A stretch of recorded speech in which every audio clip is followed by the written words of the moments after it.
Hello I friends, ಎಲ್ರಿಗೂ ನಮಸ್ಕಾರ. ನಿಶೆ ಅಡುಗೆಗೆ ಸ್ವಾಗತ. ಇವತ್ತು ಗೋಧಿ ಹಿಟ್ಟಿಂದ ಗಾರ್ಗೆ ಮಾಡೋದು ಹೇಗೆ ಅಂತ ನೋಡೋಣ. ತುಂಬಾ ಚೆನ್ನಾಗಿರುತ್ತೆ.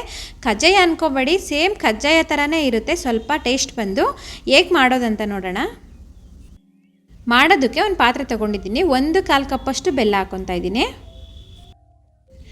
ನಾನು ಇಲ್ಲಿ ಬೆಲ್ಲ ಎಷ್ಟು ಯೂಸ್ ಮಾಡ್ತಾಯಿದ್ದೀನೋ ಅಷ್ಟೇ ನೀರು ಯೂಸ್ ಮಾಡ್ತಾಯಿದ್ದೀನಿ. 1/4 ಕಪ್ ಅಷ್ಟೇ ನೀರು ಯೂಸ್ ಮಾಡ್ತಾಯಿದ್ದೀನಿ. ಅಷ್ಟೇ ಯೂಸ್ ಮಾಡಬೇಕು. ಕರೆಕ್ಟು ಅಳತೆನಲ್ಲಿ ಮಾಡಿಕೊಂಡ್ರೆ ಕರೆಕ್ಟಾಗಿ ಬರುತ್ತೆ, ಚೆನ್ನಾಗೂ ಇರುತ್ತೆ. ನೋಡಿ, ಫುಲ್ಲು ಬೆಲ್ಲ ನೀಟಾಗಿ ಕರಗಿಸ್ಕೋಬೇಕು. ಇದನ್ನು ಶೋಧಿಸ್ಕೊಳ್ಳೋಕ್ಕೆ ಅಂತ ಈ ಥರ ಕರಗಿಸ್ತಾ ಇದ್ದೀನಿ ಅಷ್ಟೇ. ಫುಲ್ಲು ಪಾಕ ಬರೋವರೆಗೂ ಬೆಲ್ಲ ಕರಗಿದ್ರೆ ಸಾಕು, ಪಾಕ ಬರೆಸ್ಬಾರ್ದು. ಇದನ್ನು ಒಂದು ಬಾಣಲೆಗೆ ಹೋಗಿ ಸೋಸ್ಕೊತಾ ಇದ್ದೀನಿ. ಫುಲ್ಲು ಬೆಲ್ಲ ಕರಗಿದ್ಮೇಲೆ ಬೆಲ್ಲದಲ್ಲಿ ಕಲ್ಲಿರುತ್ತೆ ಅಂತ ಅಷ್ಟೇ. ಏನಾದರೂ ಬೆಲ್ಲ ಏನಾದರೂ ಆರ್ಗ್ಯಾನಿಕ್ ಬೆಲ್ಲ ಏನಾದರೂ ಯೂಸ್ ಮಾಡ್ತಿದ್ರೆ ಸೋಸ್ಕೊಳ್ಳೋದೇನು ಬೇಡ, ಹಂಗೇ ಹಾಕ್ಕೋಬೋದು ಡೈರೆಕ್ಟಾಗಿ. ಒಂದೇ ಅಳತೆಲಿ ತೊಗೋಬೇಕು. ಇದನ್ನೇನು ಪಾಕ ಬರ್ಸ್ಕೊಳ್ಳೋಂಗಿಲ್ಲ. ನಾವು ನೀರು ಹಾಕ್ಕೊಂಡಿರ್ತೀವಲ್ಲ ಆಗಲೇ, ಇದೇ ಇದಕ್ಕೆ 1/4 ಕಪ್ಪಷ್ಟು 1 ಕಪ್ಪಷ್ಟು ಇವಾಗ ಗೋಧಿ ಹಿಟ್ಟು ತೊಗೊತಾ ಇದ್ದೀನಿ. ಮತ್ತು 1/4 ಕಪ್ಪಷ್ಟು ಅಕ್ಕಿ ಹಿಟ್ಟು ತೊಗೊತಾ ಇದ್ದೀನಿ. 1/4 ಕಪ್ ಹಾಕ್ಕೋಬೇಕು. ಒಂದು ಕಪ್ಪಿಗೆ 1/4 ಕಪ್ ಹಾಕ್ಕೊಂಡ್ರೆ ಕರೆಕ್ಟಾಗಿ ಬರುತ್ತೆ ಅಕ್ಕಿ ಹಿಟ್ಟು ಬಂದು. ನೋಡಿ, 1/4 ಕಪ್ಪಷ್ಟು ನಾನು ಕೊಬ್ಬರಿ ತೊಗೊತಾ ಇದ್ದೀನಿ. ಕೊಬ್ಬರಿ ತುರಿದಿರೋ ಕೊಬ್ಬರಿ ಹಾಕ್ಕೊಂಡಿದ್ದೀನಿ. ಮತ್ತು ಬಿಳಿ ಎಳ್ಳು 1/4 ಕಪ್ ಹಾಕ್ಕೊತಾ ಇದ್ದೀನಿ. ಮತ್ತು 1 ಸ್ಪೂನಷ್ಟು ಗಸಗಸೆ ಹಾಕ್ಕೊತಾ ಇದ್ದೀನಿ. ಗಸಗಸೆ ಆಪ್ಷನಲ್ಲು ಇದ್ದರೆ ಹಾಕ್ಕೊಳ್ಳಿ, ಚೆನ್ನಾಗಿರುತ್ತೆ. ಒಂದು ಅರ್ಧ ಸ್ಪೂನ್ ಆದರೂ ಹಾಕ್ಕೊಳ್ಳಿ, ಚೆನ್ನಾಗಿರುತ್ತೆ. ಮತ್ತು ಏಲಕ್ಕಿ ಪೌಡರ್ ಮಾಡಿ ಇಟ್ಕೊಂಡಿದ್ದೆ, ಅದನ್ನು ಹಾಕ್ಕೊತಾ ಇದ್ದೀನಿ. ನಾನು ಗಸಗಸೆನೇ ಬಂದು ಸ್ವಲ್ಪ ಲೈಟಾಗಿ ಹುರ್ಕೊಂಡು ಹಾಕ್ಕೊಂಡೆ.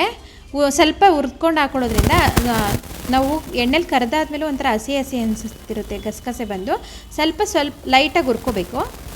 ನೋಡಿ, ಹಿಟ್ಟನ್ನ ನಾವೆಲ್ಲ ಹಾಕ್ಕೊಂಡಿರ್ತೀವಲ್ಲ, ಆಮೇಲೆ ಚೆನ್ನಾಗಿ ಮುದ್ದೆ ಥರ ತಿರುಗ್ಕೋಬೇಕು. ಒಂದು ಪ್ಲೇಟ್ ಕ್ಲೋಸ್ ಮಾಡಿಬಿಟ್ಟು ಫುಲ್ಲು ಸಿಮ್ಮಲ್ಲಿ ಇಟ್ಕೊಂಡು ಮಾಡ್ಕೋಬೇಕು. ಇದನ್ನು ಒಂದು ಪ್ಲೇಟ್ ಕ್ಲೋಸ್ ಮಾಡಿಬಿಟ್ಟು ಒಂದು 2 ನಿಮಿಷ ಬಿಟ್ಟಿದೆ. ಫುಲ್ಲು ಸಿಮ್ಮಲ್ಲಿ ಇಟ್ಟಿರೋದ್ರಿಂದ ಏನೂ ಸಿಯೋದಿಲ್ಲ. ಅದರಿಂದ ಇವಾಗ ನೀಟಾಗಿ ಈ ಥರ ಮಿಕ್ಸ್ ಮಾಡ್ಕೋಬೇಕು. ಸುಮಾರು 1 ನಿಮಿಷ ಈ ಥರ ತಿರುಗಿಕೊಂಡೆ. ಇವಾಗ 2 ಸ್ಪೂನಷ್ಟು ತುಪ್ಪ ಹಾಕ್ಕೊತಾ ಇದ್ದೀನಿ. ತುಪ್ಪ ಹಾಕ್ಕೊಳ್ಳೋದ್ರಿಂದ ಅಂಟೆಲ್ಲ ಬಂದು ಟೇಸ್ಟು ಚೆನ್ನಾಗಿರುತ್ತೆ. ತುಪ್ಪನಾದರೂ ಯೂಸ್ ಮಾಡ್ಬೋದು, ಎಣ್ಣೆನಾದರೂ ಯೂಸ್ ಮಾಡ್ಬೋದು. ತುಪ್ಪ ಹಾಕ್ಕೊಂಡಾದ್ಮೇಲೆ ಈ ಥರ ಚೆನ್ನಾಗಿ ಮಿಕ್ಸ್ ಮಾಡ್ಕೋಬೇಕು. ನಾವು ಒಂದೇ ಅಳತೆನಲ್ಲಿ ಮಾಡ್ಕೊಳ್ಳೋದ್ರಿಂದ ಗಾರ್ಗೆ ತುಂಬಾ ಚೆನ್ನಾಗಿ ಬರುತ್ತೆ. ಸ್ವಲ್ಪ ನಮ್ಗೆ ಏರುಪೇರು ಆಗೋದಿಲ್ಲ. ನಾನು 1/4 ಕಪ್ಪಷ್ಟು ಬೆಲ್ಲ ಹಾಕ್ತೆ, 1/4 ಕಪ್ಪಷ್ಟು ನೀರು ಹಾಕ್ತೆ, 1/4 ಕಪ್ಪಷ್ಟೇ ಗೋಧಿ ಹಿಟ್ಟು ಮತ್ತು ಅಕ್ಕಿ ಹಿಟ್ಟು ಎರಡೂ 1/4 ಕಪ್ಪಷ್ಟು ಹಾಕ್ಕೊಂಡಿದ್ದೀನಿ. ನೋಡಿ, ಕರೆಕ್ಟ್ ಅಳತೆನಲ್ಲಿ ಬಂದಿದೆ. ಕೈಗೆ ಸ್ವಲ್ಪನೂ ಅಂಟೋದಿಲ್ಲ. ನೋಡಿ, ಈ ಥರ ತುಂಬಾ ಚೆನ್ನಾಗಿ ಬರುತ್ತೆ. ಈಸಿ ಕೂಡ, ಬೇಗನೆ ಮಾಡ್ಕೊಂಬಿಡ್ಬೋದು. ಕಜ್ಜಾಯ ಏನಾದರೂ ತಿನ್ನಬೇಕು ಅನಿಸಿದ್ರೆ ಈ ಥರ ಒಂದ್ಸರಿ ಟೇಸ್ಟ್ ಮಾಡಿ. ಕಜ್ಜಾಯ ಥರನೇ ಸ್ವಲ್ಪ ಟೇಸ್ಟ್ ಇರುತ್ತೆ, ಚೆನ್ನಾಗೂ ಇರುತ್ತೆ. ಏನಾದರೂ ಸಂಜೆ ಟೈಮಲ್ಲಿ ಏನಾದ್ರು ತಿನ್ಬೇಕು ಅನಿಸಿದ್ರೆ ಈ ಥರ ಒಂದು ಸ್ವೀಟ್ ಮಾಡ್ಕೊಂಡು ಕೊಡಿ, ಚೆನ್ನಾಗಿರುತ್ತೆ. ಈ ಥರ ಸ್ವಲ್ಪ ಕೈಗೆ ಎಣ್ಣೆ ಹಚ್ಕೊಂಡು ಉಂಡೆ ಕಟ್ಕೊಂಡು ಒಂದು ಪ್ಲೇಟ್ಗೆ ಇಟ್ಕೊತೀನಿ ನಾನು. ಎಣ್ಣೆಗೆ ಬಿಡಬೇಕಾದ್ರೆ ಸ್ವಲ್ಪ ಈಸಿ ಆಗುತ್ತೆ ಅಂತ ಅಷ್ಟೇ. ನೋಡಿ, ಈ ಥರ ಉಂಡೆ ಕಟ್ಕೊಂಡು ಒಂದು ಪ್ಲೇಟ್ಗೆ ಇಟ್ಕೊತಾ ಇದ್ದೀನಿ. ಮೀಡಿಯಮ್ ಇಷ್ಟು ಹತ್ರ ಒಂದು ನಿಂಬೆ ಗಾತ್ರದಷ್ಟು ಉಂಡೆ ಕಟ್ಕೊಂಡು ಇಟ್ಕೊಂಡ್ರೆ ಸಾಕು. ನೋಡಿ, ಫುಲ್ಲು ತಣ್ಣಗಾದ್ಮೇಲೆ ನಾನು ಉಂಡೆ ಕಟ್ಕೊಂಡು ಮಾಡ್ಕೊತಾ ಇದ್ದೀನಿ. ಸ್ಟೋರ್ ಮಾಡಿ ಇಟ್ಕೊಂಡು ಏನಾದರೂ ಬೇಜಾರಾದಾಗ ಮಾಡ್ಕೋಬೋದು. ಇದನ್ನು ಸಂಜೆ ಟೈಮ್ನಲ್ಲಿ ಎಲ್ಲ ಫುಲ್ಲು ಒಂದೇ ಸರಿ ಮಾಡೋಕ್ಕಾಗಲ್ಲ ಅನ್ನೋರು ಸ್ವಲ್ಪ ಸ್ಟೋರ್ ಮಾಡ್ಕೊಂಡು ಇಟ್ಕೊಂಡು ಮಾಡಿಕೊಂಡ್ರೆ ಏನು ಅಳಿಸೋದಿಲ್ಲ, ಚೆನ್ನಾಗಿರುತ್ತೆ. ನೋಡಿ, ಇಷ್ಟು ಉಂಡೆಗಳಾಗಿದೆ. ನಾನು 1/4 ಕಪ್ಪಿಗೆ ಇವಾಗ ಒಂದು ಚಿಕ್ಕ ಕವರ್ ತೊಗೊಂಡಿದ್ದೀನಿ. 2 ಸೈಡ್ ಸ್ವಲ್ಪ ಎಣ್ಣೆ ಹಾಕ್ಕೊಂಡು ಉಂಡೆ ತೊಗೊಂಡು ತಟ್ಟಿ ಕಜ್ಜಾಯ ಟೈಪ್ನಲ್ಲಿ ಹಾಕ್ಕೋಬೇಕು. ಇವಾಗ ಒಂದು ಉಂಡೆ ಹಾಕ್ಬಿಟ್ಟು ಈ ಥರ ತಟ್ಟಬೇಕು. ತುಂಬ ಮಂದ ಮಾಡ್ಕೋಬಾರ್ದು, ತುಂಬ ತೆಳ್ಳಗೂ ಮಾಡ್ಕೋಬಾರ್ದು, ಮೀಡಿಯಮ್ ಆಗಿರಬೇಕು. ಅಂದರೆ ನಾವು ಉಂಡೆ ಅದಕ್ಕೆ ನೋಡ್ಕೋಬೇಕು. ತುಂಬ ತೆಳ್ಳಗಾದರೆ ಸ್ವಲ್ಪ ಹಾಕಬೇಕಾದ್ರೆ ತಿತ್ತೋಗ್ಬಿಡುತ್ತೆ ಅಂತ ಎಣ್ಣೆಗೆ ಹಾಕಬೇಕಾದ್ರೆ. ಅದರಿಂದ ನೋಡಿ, ಕವರ್ಲಾದರೆ ನೀಟಾಗಿ ಎತ್ಕೋಬೋದು. ಇವಾಗ ಎಣ್ಣೆ ಕಾಯ್ದಿದೆ, ಎಣ್ಣೆಗೆ ಬಿಟ್ಕೊತಾ ಇದ್ದೀನಿ. ಅಂದರೆ ಫುಲ್ಲು ಎಣ್ಣೆ ಕಾಯಿಸ್ಕೋಬಾರ್ದು. ಹಾಕಿದ್ರೆ ನೋಡಿ, ಸ್ವಲ್ಪ ಈ ಥರ ಗುಳ್ಳೆ ಥರ ಬರಬೇಕು. ಫುಲ್ಲು ಒಂದೇ ಸರಿ ಹಾಕಿದಾಗ ಗುಳ್ಳೆ ಬಂದುಬಿಡುತ್ತಲ್ಲ, ಅವಾಗ ಕಲರ್ ಬೇಗ ಚೇಂಜ್ ಆಗಿಬಿಡುತ್ತೆ, ನೀಟಾಗಿ ಬೆಂದಿರೋದಿಲ್ಲ. ಅದರಿಂದ ಮೀಡಿಯಮ್ ಫ್ಲೇಮ್ನಲ್ಲೇ ಇಟ್ಕೊಂಡು ಬೇಯಿಸ್ಕೋಬೇಕು.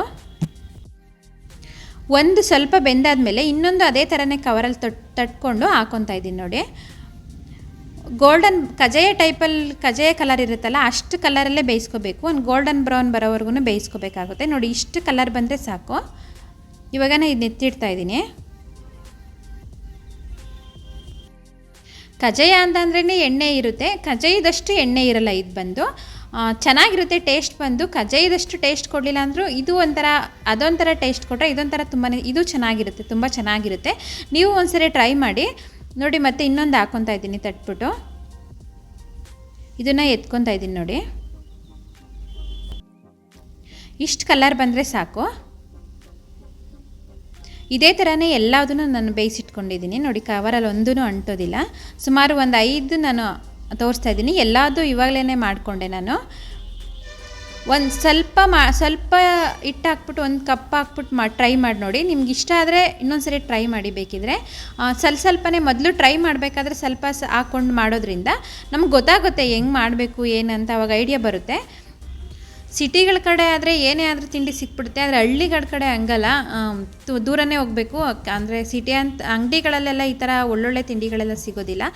ಏನಾದರೂ ಮನೇಲೇ ಮಾಡಬೇಕಂದ್ರೆ ಒಂದು ಅರ್ಧ ಗಂಟೆ ಟೈಮ್ ಕೊಟ್ಟರೆ ನೋಡಿ ಈ ಥರ ಒಂದು ಒಳ್ಳೆ ಸ್ವೀಟ್ ಮಾಡ್ಕೋಬೋದು. ನೋಡಿ ಒಂದು ಹೇಗೆ ಬಂದಿದೆ ಅಂತ ತೋರಿಸ್ತೀನಿ. ಟೇಸ್ಟ್ ಮಾತ್ರ ತುಂಬಾ ಚೆನ್ನಾಗಿತ್ತು. ನೀವೇನಾದರೂ ಮಾಡೋದಿದ್ದರೆ ಕಡಿಮೆ ಕ್ವಾಂಟಿಟಿಲಿ ಒಂದ್ಸರಿ ಟ್ರೈ ಮಾಡಿ, ಆಮೇಲೆ ಬೇಕಿದ್ರೆ ಜಾಸ್ತಿ ಮಾಡ್ಕೊಳ್ಳಿ ಇಷ್ಟ ಆದರೆ. ನೋಡಿ ಈ ವಿಡಿಯೋ ಇಷ್ಟ ಆದರೆ ಪ್ಲೀಸ್ ಲೈಕ್ ಮಾಡಿ, ಸಬ್ಸ್ಕ್ರೈಬ್ ಮಾಡ್ಕೊಳ್ಳಿ, ಆದಷ್ಟು ಶೇರ್ ಮಾಡಿ. Thank you.